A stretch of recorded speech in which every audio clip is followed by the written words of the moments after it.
John Pidgeon, you dirty dog, bringing me to Perth. Why are you bringing me to Perth? What a beautiful city it is. It is. Just dial in 25 degrees every day. It was very stable. Very stable. Yeah, very stable. Like Unlike me. Unstable. Yeah. It was just a copy and paste, really, of the weather every day. Yeah, so John basically said, he called me one day and he says, hey, do you want to do an event in Perth? I said, nope. He said, I'm going over there to meet with some AFL teams. Do you want to do an event while I'm there? I'm like, stuff ya, let's do it. Then I booked the tickets and told him I booked, and he's like, oh, slow down, Turbo. Because everyone's like, oh, are you guys going to Melbourne and Brisbane? I'm like, no, we're just doing Perth because John wanted to come over here. So we love 4-hour flights. Love it. Yeah. Premium economy, baby. For some. I mean, cattle class. That's right. Hey, welcome to Perth, everyone who is here. You live here. We're going to have a great night. Hey, thanks to our special event sponsors, Forever Projects, Everest Wealth, Finext, and Australian Retirement Trust. Johnson, How much super should I have at my age? Your age? An age. As much as you can. Yeah, that's the right answer. Now, this, if you have a look on the screen here, everyone get a vibe check for your age. Now, this is a bit of an average of data from the Super Guru's website as at August last year. Do you think, and you don't have to tell us that you've got over 5 million in Super, John, but what do you think it's accurate-ish for you? I don't think it's enough. No, that's not the question. Well, no. Okay, so if you are listening to this in your car, I'll start. This data says age 30, 59,000, 35, 101,000, 40, 156, 45, 213. So these are just kind of averages. Yeah, it's good. It's a good reference point. Has anyone here got more than these averages based on their age? Yeah, there's probably half. Yeah. But just on that, I just want to say, for those who don't, this is where it can get really misleading and hard for people in Australia land. You hear everyone talk about, you've got to have this much in your super and that much. You've got to step back and look at your total wealth, because someone could be self-employed and have 50 grand in their super, but have 3 properties outside super. So you've got to just zoom out and have a look at your total retirement assets. So are we saying the super guru here, are we saying at 65, if I've got 549, that's me wanting to live off 50 grand a year for 20 years, or what is it? I'm glad you asked, John. The next question, and this is thanks to Australian Retirement Trust, thank you for bringing the podcast to Perth. How much super do you really need to retire? Now, there's a website called AFSA, Australian whatever.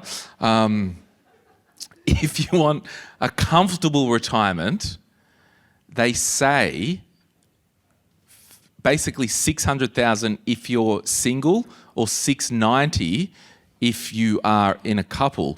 Now, based on their numbers, they're saying a comfortable retirement for a couple is about $1,200 a week. Tough crowd. So I just wanted to kind of start with that, just to, I don't know, get you thinking. But you're right, John. The amount of money you need in super is as much as possible.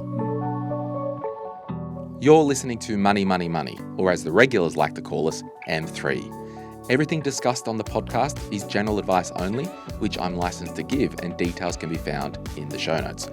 My name's Glen James, former financial advisor, now podcaster. I host this show and a show called Retire Right. I've also got a book called The Quick Start Guide to Investing, which you can check out wherever good books are sold, or there's a link in the show notes. Otherwise, thanks so much for listening today. Now on with the show.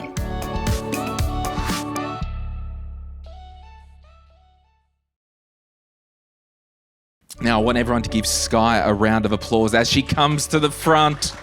Yes. Skye, you welcome. Hello. So Skye has been a listener since The Chemical Brothers. Who remembers the Chemical Brothers? Yep. I don't even think those podcasts are even available anymore because we lost a heap when we moved platforms. Skye's been listening since the very start, basically, and you'll hear a deep dive money story episode with Skye in the coming weeks. Skye, you wrote in and you have a question for everyone here. Yeah. So what were some of your biggest hurdles in terms of saving, investing, buying a property when you very first started, to get serious about all of those? What were your strategies to combat them, and not just like boring things like budgeting and shopping credit cards, but maybe it was more like personal things. Does that make sense? Awesome. Thank you, Skye. Give her a round of applause. Skye. So, John, even that first part, for your financial life, what were some of your hurdles and how did you get started and your strategies personally? Yeah, well, my first property cost me $62,000. So, I needed and that wasn't even a first homeowner's grant. I needed $6,000, 10% deposit. And Back in 1912? It was I think it was the pound. Yeah. Sheepskins. Yeah, so, I think the hurdles for me was the lifestyle creep. It's I first started working and I came straight out of university into teaching, and I'm looking at this pay packet thinking, damn, this is a lot of money. I just lived like a pauper for 4 years at uni. Has anyone felt that before? So all of a sudden you got this money and you just want to go and spend it. And I really needed someone to clip me around the ears and say, well, how about you portion some of this off? But you still have that creep because everyone, I don't know about you guys, but everyone else around me was doing the same thing. And there was no one around me that said, I'm putting away 32% of my income and I'm buying a house here and I'm doing that over there. So I think it's the creep, not as in the creep group, but the lifestyle creep that creeps in, and knowing who you're surrounded by. I think they can be a really big hurdle. And sometimes you have to sack your friend and you're still friends, but you're not just there from a financial point of view. You're there for a buddy, let's, sort of keep a bit of distance to get what you want early days. Because you've seen, and we're here in Perth, we've seen what Perth's done in the last 3 years, 4 years. If we didn't get on that train, but we could have, there's a little bit of regret there, isn't there? So, don't know if I answered it, but... What about you? Hey, see, I waited for that. When we don't edit the podcast anymore, we'll edit this because it'll be pretty loose. But in the studio now, we kind of just let them roll. But when we used to edit, I would say to John, all right, now can you ask me? And we play tennis. This is how it works. We play tennis. What about you, Glen? Well, John, for me, I reckon establishing my life, I was never one that I wanted to, budget hack or coupon hack my way to financial success. I was just my strategy was build a big business, a good business, make some money, then I'll buy my first home to live in, then I'll buy investment property, then I'll buy another investment property, and then it went on. So for me, it was more about the big rocks and focusing on them, but also focusing on my income generation. And because I really don't believe you can, and we need to have a budget and spending plan. We need to watch for lifestyle creep and, not spending frivolous amounts on rubbish and then whinging when it's 20 years later. But sometimes we rock up, you might have walked in tonight and you might be 43 or something like that, and having a reality check, Liam. Hey, I don't know how old you are, but 20, no. He's 25. I was the first one who I thought has never heard of me or these podcasts before. But we all have to start somewhere. And all that to say, if you're not starting the workforce in your early 20s, well, you've got to start today. And now you've been told that you need to plan for your future. Yeah. But I think it's a good question. I think the biggest hurdles for me in terms of saving and investing, it was that because I'm Glen and I'm a recovering spender, It was being self-aware enough to know that if money is around, it's going to grow legs, and then put systems in place so the money would be invested over time. I think comparison as well can be the thief of joy. So we sometimes, or I think a lot of us, including me, we get into this comparison mode of, oh, they're the same age as me and they've got that. Why haven't I got that? What have I done wrong, sort of thing? And it's like sometimes can be demoralising. So I think we've just got to stay in our lane and control what we can control as opposed to just comparing. Yeah. Anyone have any comments on that? I'm happy to open the floor for a quick comment of if anyone has overcome any hurdles or way that they've done it. You know, it is your podcast. Oh, Skye, she wants to come back. I was just saying, when I started to get more serious and started to notice more changes within my saving and financial journey, I had to really do the look inwards instead of outwards and change a lot of things about myself. So recognising that I was a big spender, cutting away people that didn't align with me and bringing people in that were on the same journey as me, and like sorting things out like my mental health, where I worked, stuff like that. And that kind of compounded, and it was much easier to then focus more on investing and saving and that sort of stuff. Yeah, it's Awesome. great. Good stuff. Okay, batter up. The next person, Stephen. Hey, come on down, Stephen. While Stephen's coming down, you might remember this, John. Matt in the front row here. Yes. Remember when we did an event a couple of years ago in Sydney, and we do an event and people are like, come to, like, where's a country town in the middle of nowhere? Broken Hill. Broken Hill. Come to Broken Hill. It's like, no, there's one person there who listens. We're not doing it. People like Matt were like, come to Darwin. We're like, no, there's the three of Darwin you there. conversation, yes. So I'm like, stuff ya. I'll fly someone to our Sydney event from Darwin, and Matt was the guy that we paid to fly down to Sydney. I do remember that. And he came up to me and he was like, hey, you flew me to Sydney for the event. And So now he keeps asking you to fly him to the next that's event. right, yeah. We're having a nice holiday in Bali next month together. Right. All right, Nice, Stephen. Matt. He'll milk this thing for years. Now, you can paraphrase your question here, or you can read it word for word.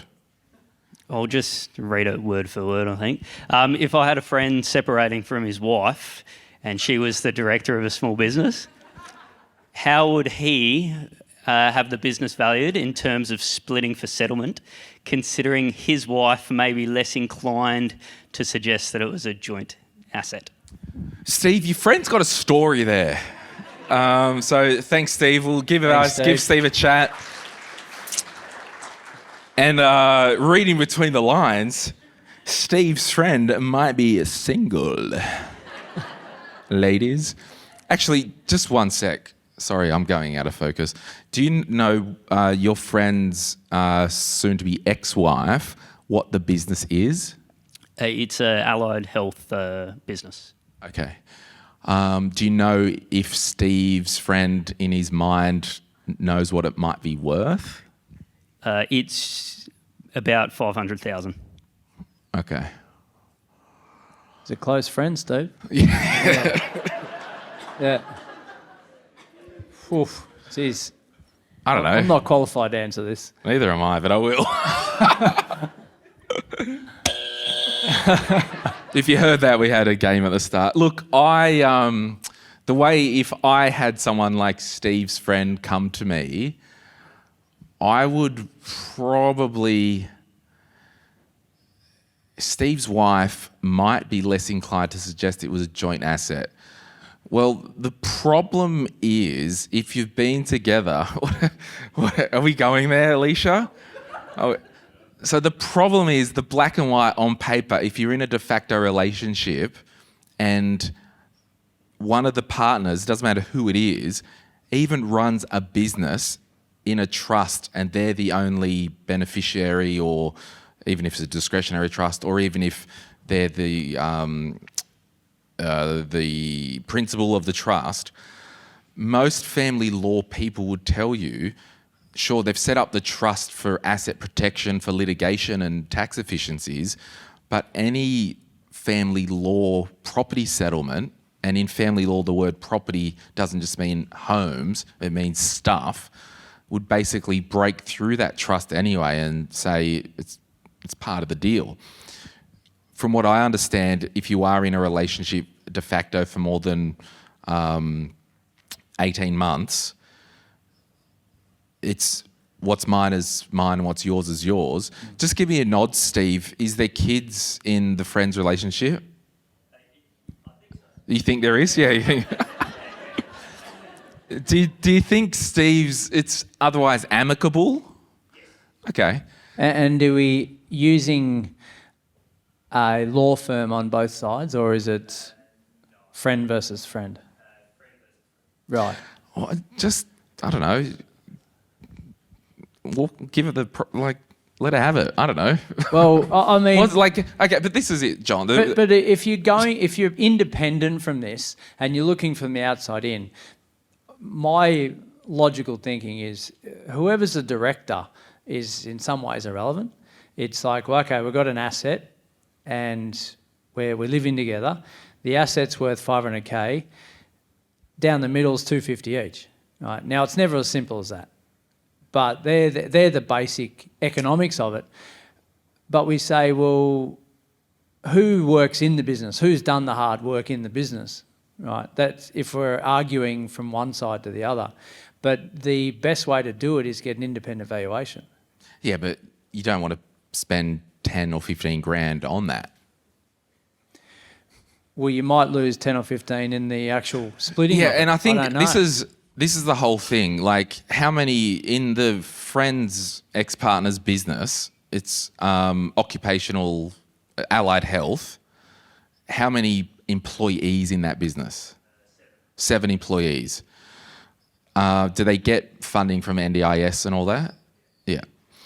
And do both the friend and the ex work in the business? No. Does the director work in the business?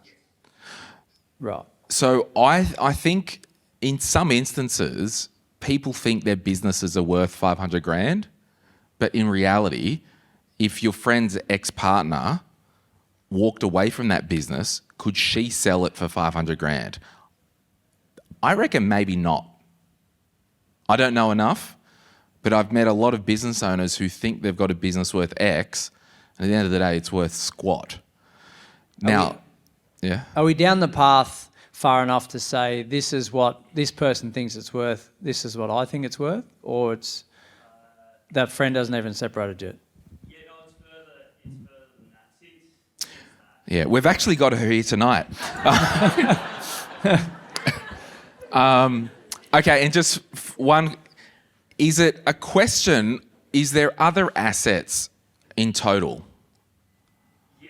Okay, so can your friend, Steve, can your friend look at it as an equalisation thing? Like, do we both agree that we want to split things 50-50 to start with, regardless of the assets? Because that's your problem first. First and foremost, let's draw a big circle. There's a business, whether it's worth 20 grand or 500 grand. There's the house. There's each other's super joint assets. Do we, in principle, agree that we want to split assets 50-50, 60-40, whatever it is? I think if the answer is yes, we agree that we want to split assets, then we go the next step. Okay, what assets? Okay, business is worth 500 grand. Is there meat in Steve's friend's house? Yep. Is there super around? You know Steve's friend very well. Because it could be an equalisation thing. You keep the business, I'll take the house, happy days. You have to go to the lawyers. Yeah. But, you basically, if you can't agree, you need to sit down with I'd probably say not a lawyer first, a mediator first, but also go to a lawyer. I'm going to get inboxed by every... Sorry, you can get a binding financial agreement. That's not really like as much as getting a court order or a lawyer thing. I've recently been through this. Steve, it's all good. Carla, if you didn't hear that, Steve is pretty much like... Chat to Carla, Steve. Yeah. Oh, look out. And love was born on the 15th. Yeah. Yeah, you need legal advice, but I've known a lot of people that have spent a lot of money in family law, and if it gets nasty and I think it has to be in principle. Do we agree, regardless of whether we think it was a joint or not, are we splitting assets? Yes. I'm sorry, but the law says if John has a business in his name and only he works in it and he separates from Amy, I'm sorry, Amy's... They slept or Yeah. separate? I'm sorry, but Amy's entitled to half of that asset. I'm sorry, that's just the black and white. So... It's cheaper to stay together. Let's be honest. Like looking at those super, it's like $590 on my own or $690 as a couple. Like I'm staying together. Totally not qualified to answer that question. I just thought it was fun that it's just, I know a lot about John, but I don't know that much about his life. But, let's do a quickie here. All right, Crystal, come up here. Do you remember writing this question in? A little bit. All right. Would you like to read your question, Crystal? How do I manage my money to set up myself for an early retirement? Ooh, not sure. Give her a hand, everyone. Crystal. Wait. Yeah, come up. We want to ask some more questions. Crystal, Let's face the crowd. when is an early retirement? As early as I can. Okay. Okay, what are you running from? I just don't want to work for the rest of my life. What, do you not like your work? Does anyone really like their work? I do. I do. Put your hand up if Hands you up like if you your like your work. Okay. There you go. Crystal, So- what do you do for work? I'm a nurse. Okay, yeah. No wonder you don't like your work. Yeah. And nurses do an awesome job, by the way, and they're underpaid. Shout out to the nurses. Yeah. Wait. Shout out to the nurses. And who's that guy in the facial move? And the long haul food truck driver. Yeah, shout out to the truckies as well. Yeah. So It was International Nurses Day, and I said shout out to all the nurses, and he's like, "Oh, what about the truck drivers?" When it's friggin' International Truck Drivers Day, I'll give you a shout out. Yeah, I'm if that's sorry. a thing. So Crystal, where I'm going with that is, well, are we running away from something? Can we, I don't have a problem with early retirement, right? But a lot of people I meet say, I want to buy 5 properties so I can retire early because I can get out of this job. Well, why don't you just change jobs? Because when we retire, I haven't experienced it, but I think we've still got to be relevant in our life and have some purpose. And are we going to just be stale? I'm not deterring you from your early retirement goal, but I just want to go there for a little bit. It's not like it's not like I don't love I don't love my job. I tolerate it. Yeah. I've tried different areas because nursing is such a big area. So I've tried swap jobs and things like that. Okay. I've kind of come to terms that a job's a job, and my social life is outside of work. Outside of work is outside of work. Yeah. And that's how I've kind of tolerated my life. I don't mind staying. I just don't want to be, in my late 50s, still in the same hospital. That's okay. Yeah, that's fair.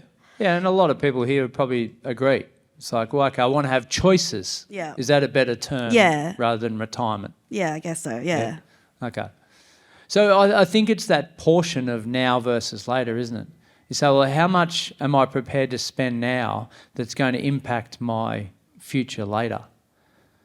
Can I put away 50% of what I earn to live on eggs and rice? Oh, the eggs are pretty expensive now, aren't they? But to the detriment of setting this up to retire 10 years earlier. Yeah, I think I'm in a pretty privileged situation. We don't pay a mortgage. So me and my husband, we just put 50% of our income into a savings account. Awesome. So we're basically kind of living off one person's paycheck, but we're planning on to have kids and things like that, and we know that that's going to be quite expensive. Yeah. Okay. So I'm trying to set myself up for the future, and I don't want to work full time and have kids. Okay, cool. The house, so you're mortgage free, was that just due to you both hard work dialed in, or is there a story there? My mother-in-law gave us the house. Nice. Wow. Where do you get one of those? Okay, so you want to, and just on that, you are planning to have kids. Is part of the I'm sick of work because you want to be a full-time mum? I would like to have the option to spend as much time with my future children. Love it. Yeah. That's great. Yeah. So while you're thinking, if you have no mortgage and you're already putting 50% away, can you go 2 days a week now anyway? Yeah. Well, potentially, but Why eventually? Why couldn't you do it now? because I'm young and I'm able and I don't have kids, so I want to earn as much as I can. You don't have kids. I don't have kids right Right, now. sorry. Yeah, so I don't have kids now, so I want to earn as much as I can. Okay. Because I know eventually when I do have kids, I'm going to have to cut down my hours All to right. look after kids and things like that. Because Gotcha. that's what I want to. But yeah. Okay, so if you had started having kids in 5 years' time, or 10 years, whatever it is, you've got the ability to go 2 or 3 days a week then, or not at all. If you could, I suppose what I'm trying to do is reverse engineer it and say, like, a partner earns X, does that cover the running costs of our life now? Is your wage a bonus right now? Yeah. So do you have to work when kids come along? The answer is no. No. There you go, you're retired. Next question. Yeah. So right now, in theory, you are working not for money. Because if you stop working tomorrow, your household would still function. Yeah. So what's the problem? No. But I think what I'd probably say is, may I ask your age? Okay. Under 30.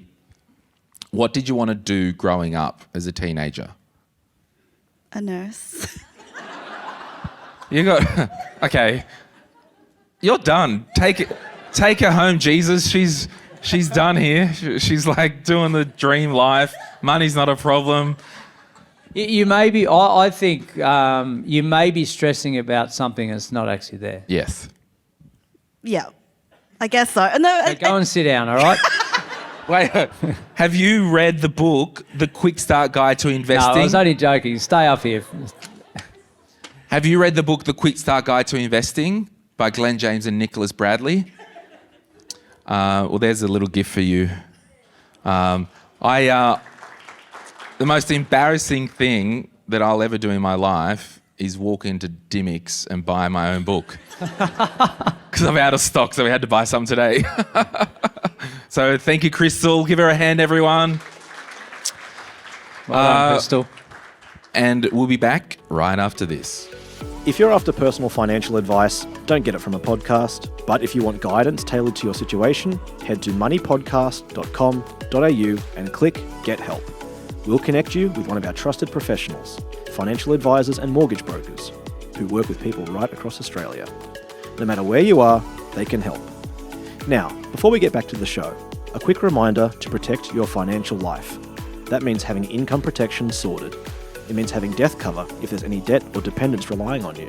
It means getting your personal insurance in order. Most people insure their car, they insure their house, but what about themselves? Skye Wealth, who support this podcast, are specialist financial advisors who can help you get the right cover in place. Their advice is often more comprehensive and better value than going direct through your super. Book a complimentary 15-minute chat at skye.com.au. That's skye.com.au.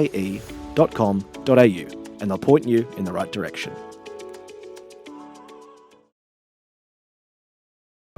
Okay, we're back. Now, let's go to the next little thangaroo. Far out.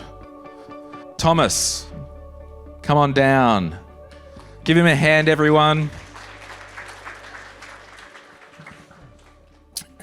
Good to see you again.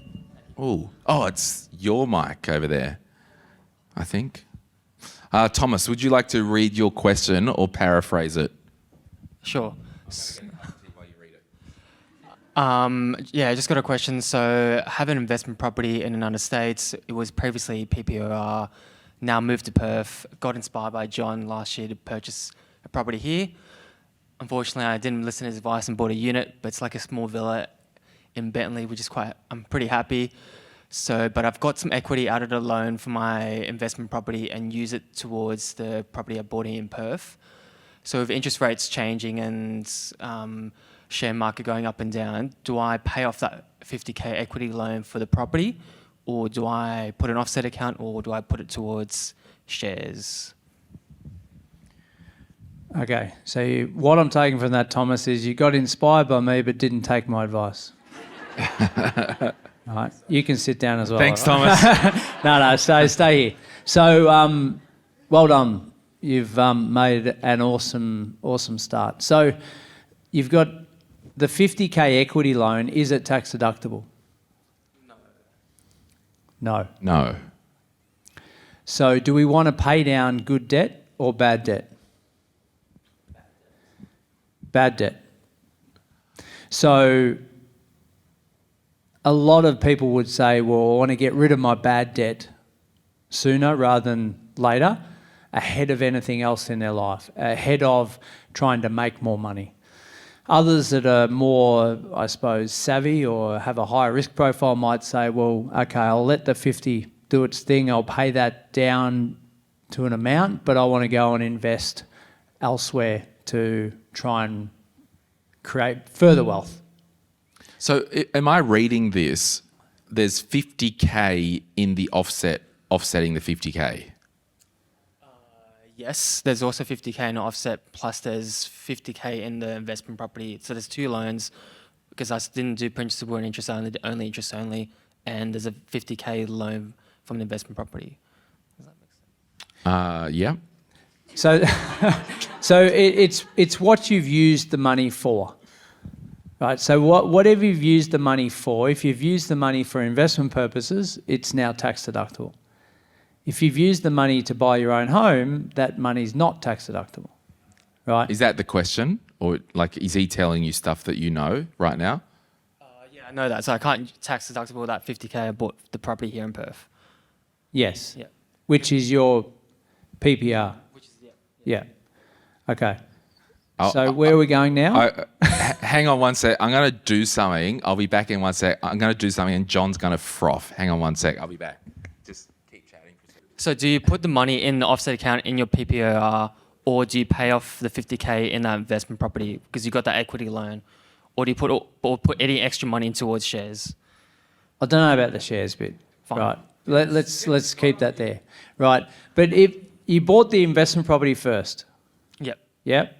You then said, right, this investment property's done really well. I'm going to take some equity from that to buy my PPOR. Yep. And as a result of that, you've pulled 50K of equity out of your PPOR. Yeah. And now you're saying, what do I do with it? Yep. Yeah. So you can, the moment you use that for another investment property or for shares, that's now tax deductible. Right. You got me? Yep. If you keep it there, it's just you're not going to be paying interest on it.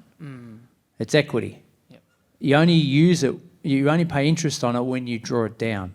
Right. Yeah. So I think that confused me a bit, because you're like, is it from your investment property or it's from, you've bought your principal place second using equity. So you loaned basically 102, 103% of the purchase price for non-taxable debt. Yep. So there is an element that says, well, there is an element there that says, well, hang on, if I want to reduce my debt on my principal place, what do? I sell my investment property. And I take off a large chunk in one foul swoop and then recycle that equity out to go and then buy shares or another investment property to replace it. Does that make sense? Yep. Yep. I think we've solved the issue. I think we're done. Okay. So you've got two property. Oh, whatever. I just wanted to visualize it. Are we done? Are you satisfied? Is everyone clear on all that? He's We not. bought an I'm not. investment property first. It's performed. We've got some equity out. We've gone and bought our principal place of residence. Now we've got equity in that. Now we're wondering what to do with that 50K of equity. You take it out and use it for investment purposes. It's tax deductible. You keep it in there, same. It's not reducing your mortgage at all because it's just the difference between the loan and the value. Alicia. So what's the... I don't know if I'm cutting into like where Glen's going. Yeah, I with think this I am. flow. What's the You go. mortgage? What's the mortgage on the PPOR? 450, and there's one offset account against that. How much is in that? 50K. What's the mortgage on the investment property? 300. Is there an offset against that? No, but there's just 50K because I pulled that money, so I'm paying it. That's interest only and that's variable. So this is interest only? Oh, this, yeah, interest only. 300K, what's it worth? 500. And I'll need Josh DeBuell up here. What's the house worth? Let's just say 580. Okay, 580. And there's 50 grand against that? Yep. Cash. Yeah, cash. So we're paying interest on 400 at the moment? Yeah? Because we're offsetting the 450 by 50, and there's no offset account on the investment property. So you're basically saying this 50K, should I invest this and try and get over 7%? Is that what you're saying? Yeah, or do I use that 50K and pay off that 50K equity loan And where's the equity loan? in the investment property under P&I principal? So there is an...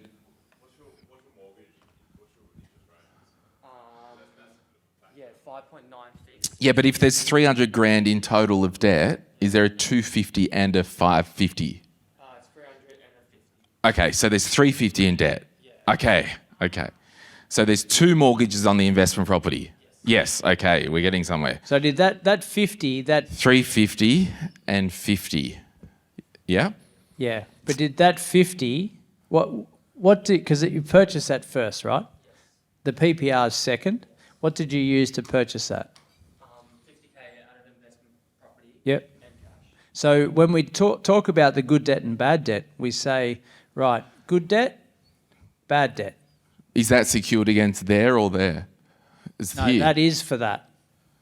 Oh, you borrowed against the investment property Yes. for the PPOR. Yes. Yes, naughty. So that... So Show me your- that's no, why... Other way. Okay, well, naughty in the sense that the debts are the wrong way around, which some people have done that, and that's okay. It enabled you to buy a second property and still keep that one and get more growth out of it, right? Positively geared at the moment. I'm positively geared in the investment property. Yeah, so you've got a total debt here of 400K. If you sold it, you'd take 100K. Don't worry about fees. Yep. You took 100, you'd pay that 50 off and have an extra 50 in the offset account. Yep. And then you can recycle the equity back out and go and replace that one. Sure. So I think the question is, do we pay that off with the cash? Well, the answer is it doesn't matter because it's already offsetting. It's a net effect. Yeah. Does that make sense? That's why I needed the whiteboard. We had to get to the bottom of this. I don't know why you didn't have one from a start. Well, that's why I totally forgot. Because I'm like, I saw it out there the other day, and I'm like, John's going to love this. Yeah, I love a whiteboard. I did a 1-on-3 today, and I had this little square whiteboard there, one you can carry around and draw, and it was really cool. Cool story. So yeah, we're probably not doing anything. If anything, is that investment property, what type of asset is? Is that the unit? Yeah, so the investment property is a house with land, and the PPR is a units. Yep. Do you And like where's that, living? did you say? Sorry. Where's that? In Tasmania. Okay, Yep. right. I used to live in Tasmania. I used to live there. Back Oh, off. you used to live there. Okay. Back off. And like that's a good sized land, and can you subdivide? Yes, 600 square metre block or 589, but Tassie's very strict and you can't really subdivide. Yeah. Okay. All right. So Well, there's a good conversation around potentially offloading that if you're worried about having too much bad debt, right? To then get rid of some bad debt and then recycle back out to go and replace it in a better location than Tassie. Sorry about Tassie. Sorry. Thanks, Thomas. Appreciate it. Does that make sense? Yeah, appreciate that. Give him a hand. Oh, wait. Have you got a copy of the book, The Quick Start Guide to Investing by Glen James and Nick Bradley? Nah, neither do I. No, here you go. Here you go. Thank you. I forgot to give the first couple of questions as a book, so sorry. I think that was permanent. Or was that permanent? All right, Dana, where are you? All right. Give her a hand, everyone. Also, paraphrase or read it. I'll read it, thank you. I know we're all about strategic advice here, but out of interest, can you give an example of a financial decision that you made that went completely against your own advice, and did it work out? Oh, I actually forgot to give you the heads up about this question. So thanks, Dana. Oh, do you want a... Would you like a tote bag? Okay, that's a cool question. You go first. Yeah, financial decisions that I made that went completely against my own advice, and did it work out? I can think of one, but it was kind of... buying a boat, yeah. No, it's an investment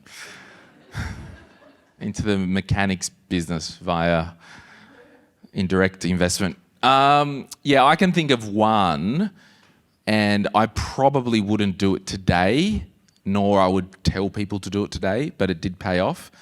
It was a high-risk investment. I was 24. I hadn't started my own business yet, and a friend of mine just started to do property development.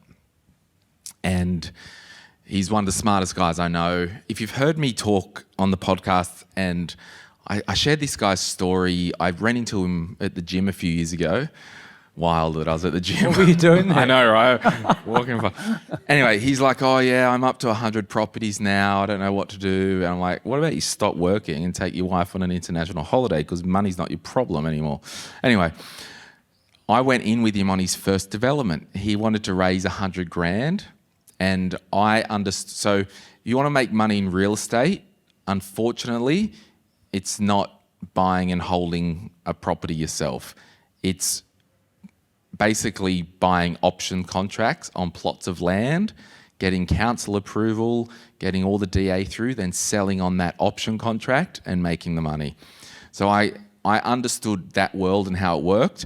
He said, oh, I need 100 grand. I've got a few people that are going in. He goes, do you want to put some money in? I'm like, yeah. I went and I said, I'll give you 25 grand. I went and got a personal loan of 30 grand because he goes, I need 12 months. I got a personal loan of and he said, in 12 months, I'll give you 100% return. I'm like, all right, let's go. But I knew his character, and he was like, if it doesn't work out, don't worry, I will pay you back. I'm like, all right, let's go, baby. So I got a 30 grand personal loan-ish. I worked out that I would get the 30 grand personal loan, give him 25, and the loan borrowed money would just pay the minimum payments. I just did it over a 7-year, pushed it out, gave him 25 grand. 12 months later, developed the property. Then he gave me like $54,000 back or something like that. Cleared the personal loan, and doubled my money. It's probably not advice that I would give to people for many reasons. One, very complex, highly speculative. Two, a personal loan for a highly speculative investment. But it worked out. Have you had enough time to think? Yeah. So there's probably two actually. One is I set up a self-managed super fund years ago when I shouldn't have, to low funds, not enough money to be dangerous with, interest rates too high, lack of lender options, blah, blah, blah. So that was one thing that I wouldn't have done again. And the second one... But did it work out? No. Okay. But being self-employed, like, super was never the priority, and it was just... I looked at it stupidly maybe as like, it's just spare cash over there that I might have a play around with that, and I didn't play very well. And the second one was I doubled down in an area that had already grown. So I bought in an area, got some equity out. It's like, beautiful, this is a good area, it's nice and solid, I'll go there again. And that didn't work out there very well either. So, and these were both 15 years ago. So it's understanding. It was a good lesson because it taught me cycles, and it taught me supply and demand, and it taught me peak of cycles and what to look out for and all those sort of things. So I maybe wouldn't change it because that did really wake me up. It's like, shit, that wasn't that good. So didn't define me, but it wasn't that great either. Awesome. I think that was all the questions we had. We will leave it there. We'll press reset, as in have a little break. And if you do need to leave, feel free to take off. I know it's a school night. And then we'll come back and do a live after party. If you are new to our world, the after party is at the end of the podcasts. We sometimes just catch up and chat. If you've got any other questions, doesn't even have to be about money, it can be about anything. If you want John's opinion on fashion, he'll give it to you. So thank you so much for coming out tonight, Perth. Thank you to Forever Projects, our charity partner. Thanks to Everest Wealth, our financial advice partner for this event. Thanks to Finext, our mortgage broking partner in Perth. And thank you to the Australian Retirement Trust for getting behind financial literacy and all the things. My name is Glen James. Your name is? John Pidgeon. You've been Perth, and we'll see you next time. Give yourselves a hand, everyone.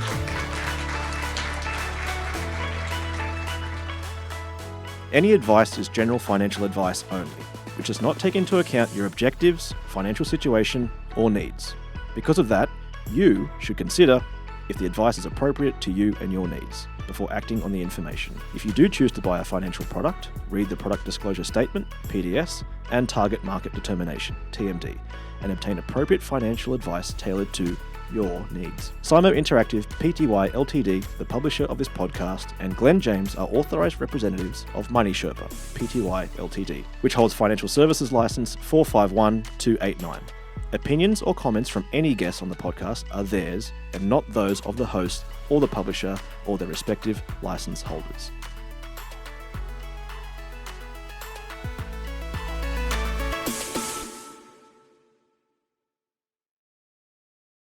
So, yeah. Does anyone need to leave, or do you want us to stay for another 10? Like, it's all good if you need to walk out. Yeah, just 10. 10 minutes in my world. But so did anyone have anything to add of anything we've talked about tonight? You want to make a comment, a complaint to my face? You want to debate me on something that you don't agree with? Do you want to debate John on something you don't agree with? Otherwise, I'll... when you... Anyone got any questions? Or? Yeah, No? straight. Oh, yeah, we've got one here. You go, John. Give the mic. Hi. Hello, how are you? Hi, I'm well. This is more like a bit of a personal question about the stage of life that we're in, but I think just me, Christy, and my partner Brandon, we are getting married this year, and Congratulations. thank you. Whoop, whoop. So at the stage of life where we have a house, luckily got in at a good time with COVID when interest rates are low, so have our property, but we're getting married, planning on having kids, so trying to figure out what the best moves are in terms of do you invest, do you get another property, or what do you do when you're trying to plan a wedding in 2025 and it costs $1 million? Like those sort of things, and what strategies maybe you've come across with similar scenarios. Yeah, prenup. Yeah, Steve. So there's a guy in this audience. He's got a friend, and yeah. I would actually do this. So I did it's a free online course called the Glen James Reset. Did anyone hear about that? Yeah. I was going to charge for it, then I refunded everyone's money because my imposter syndrome was like, it's crap. So apparently a few people liked it, but the reason I say that is part of the like pressing reset in a period of your life is like, okay, well, we've got these goals. I would probably sit down together and maybe do a Gantt chart. Does everyone know what a Gantt chart is? Yeah. If you don't, Google it. And just plan it out and because we want it all and we need to do it all, but it all can't happen at once. So you mentioned starting a family, you mentioned the wedding. Just stage it out. Over the next 3 years, this is what we want to achieve, and we're putting a price on each one and just kind of work backwards and then make some sacrifices and be like, okay, do you want a wedding or do you want a marriage? Do you want a big party or do you want to elope? And maybe make some compromises on the big rocks. If I ask Steve, your friend, how much did they spend? Do you know how much he would have spent on their wedding? 10 grand maybe. Okay, so it was actually worth it. So I would, just do you have anything? You've made kids and all that, John? What would you? I took part in that. Yeah. I call it a family life stage cycle, which for those that aren't going to have kids, you don't have to worry about it. But it starts if you get married, when you get married, or it might start when you have your first child. But that period is, for most people, 20 years by the time they exit out of high school, right? So, and let's make up some ages. It's from 30 to 50, give or take. If we don't take action through that 20 years, we come out the other side of that cycle with not much other than contribution to super and paid off our home. And that's, for most Australians, still okay. But when we're sitting in this room, we probably want more than that. Is that fair to say? So we need to look in every 12 months and say, what can I do? Like Glen says, what's my highest, what's my biggest rocks? Let's work on those, but keep one eye on the future for that 20 years. So we get caught up in the dust of having kids and the stress and not having any sleep and schools and fees and sports and arts and all these things in that 20-year period that we take our eye off the financial aspect of it, other than let's make ends meet. So when you've got equity, go and buy property. Right, contribute more to super, pay off the home quicker, all those things, keep an eye on it like you should do with your health and fitness. Is there meat in the house, equity? So that's a yes for those listening, because we can't be bothered walking back over there with a microphone. The wedding's this year, the end of 25. What about children? Where's that ganted? Yeah, so what do you reckon, John? We get them married and then get them into a property or something? Before the kid. Yeah. Because we do need to think about servicing, don't we? Yeah, embed that norm into your life. It's like we've got the investment property or whatever it is. Yeah, that's, I don't know, another question we don't actually know how to answer. But it's a very common one. All right, Jasmine. Yeah, one thing that was, sorry, I forgot the nurse's name, was... Crystal, yeah. Try to maybe, when you want kids, try to already live on one income before you have the kids. Great just advice. to get a bit more comfortable with just having a little bit less money, avoid the lifestyle creep. That would really help later on. Awesome. Yeah, love that. And does Brandon want kids? He'll do what he's told at this point, yeah. He's rolling with the punches. Any other, Alicia? No, don't be sorry. On the life cycle stuff, we're completely with you on that and have maybe done some of the things in the wrong order. But anyway, I guess where we're at the moment is we don't have our forever home, our PPOR, or even a stepping stone home yet. We're still renting, and we have a 7-month-old. I think where we're at the moment is we're trying to pick between how hard of a wealth play do we go?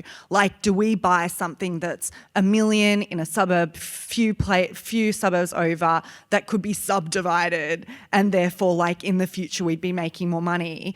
Or do we buy the 1.5 mil place that we'd probably be more comfortable in for 10 years while our children grow up?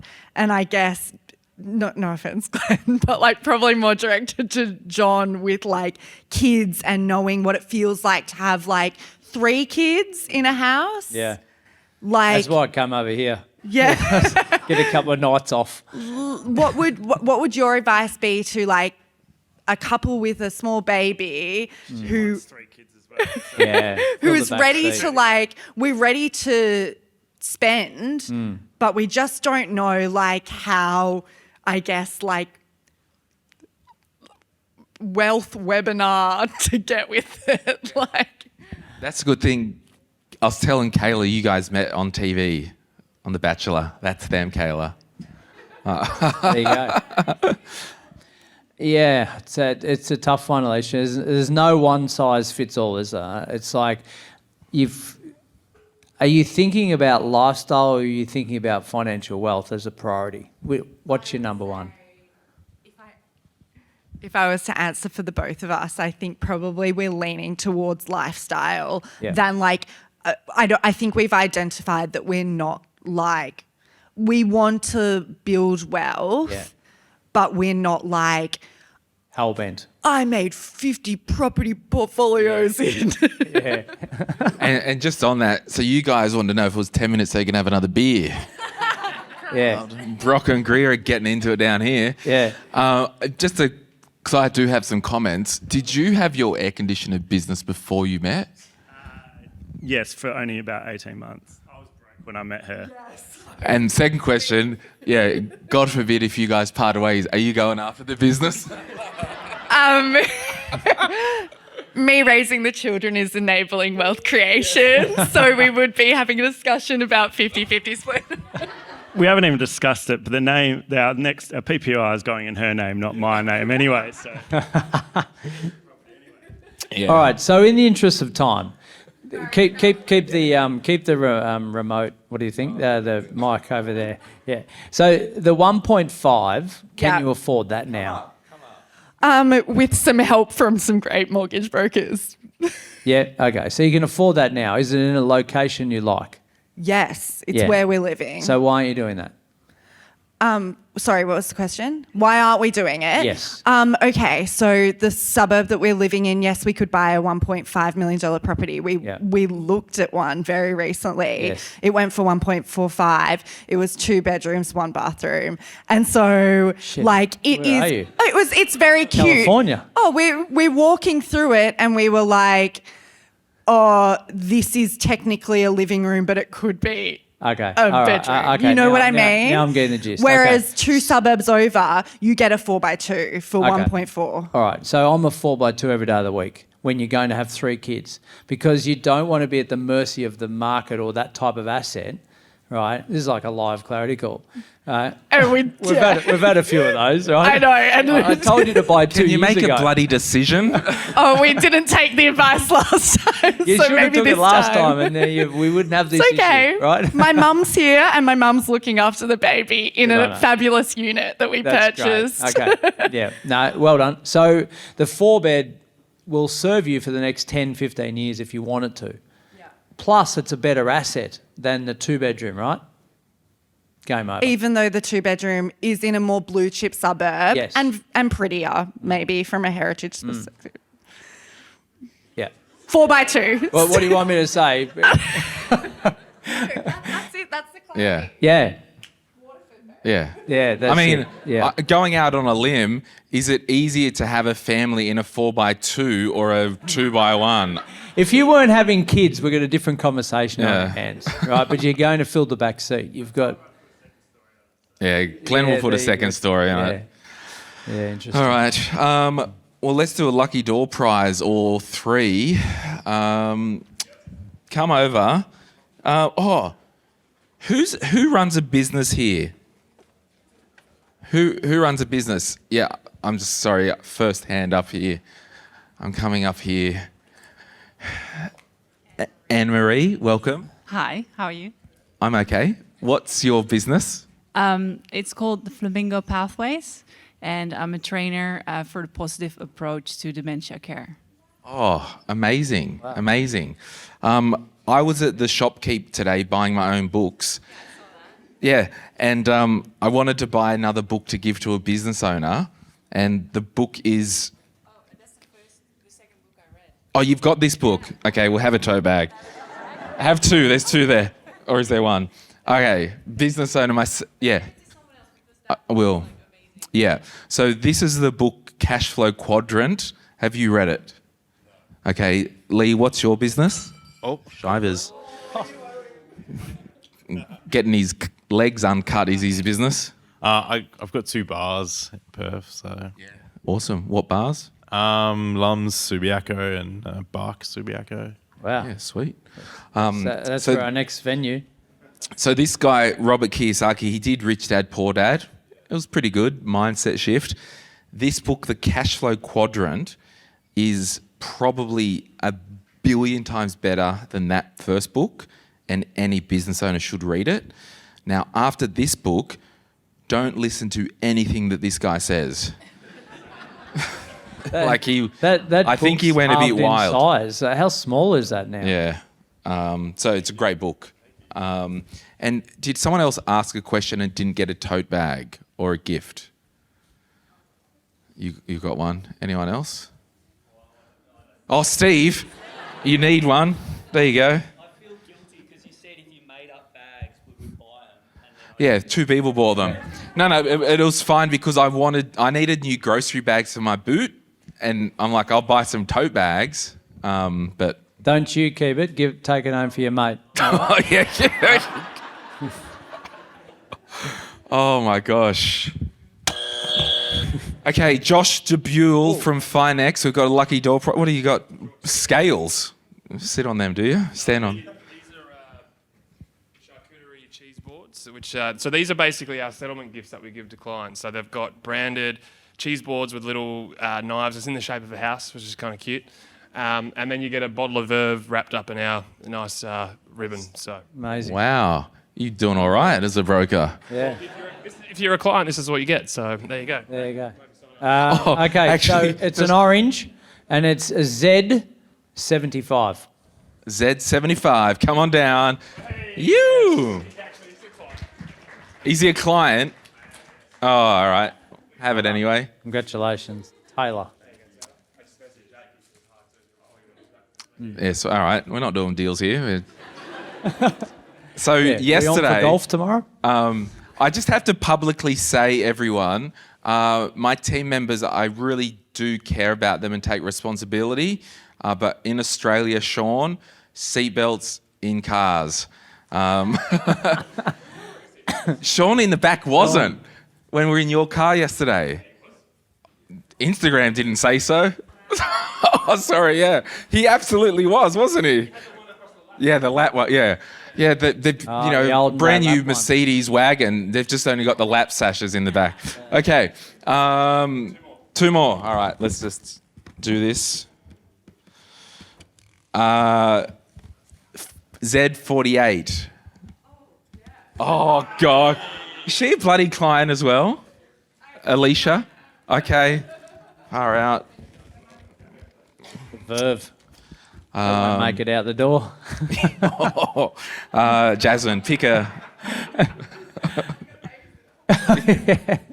It's Z36. Z36. Come on down. Hey, are you a client yet?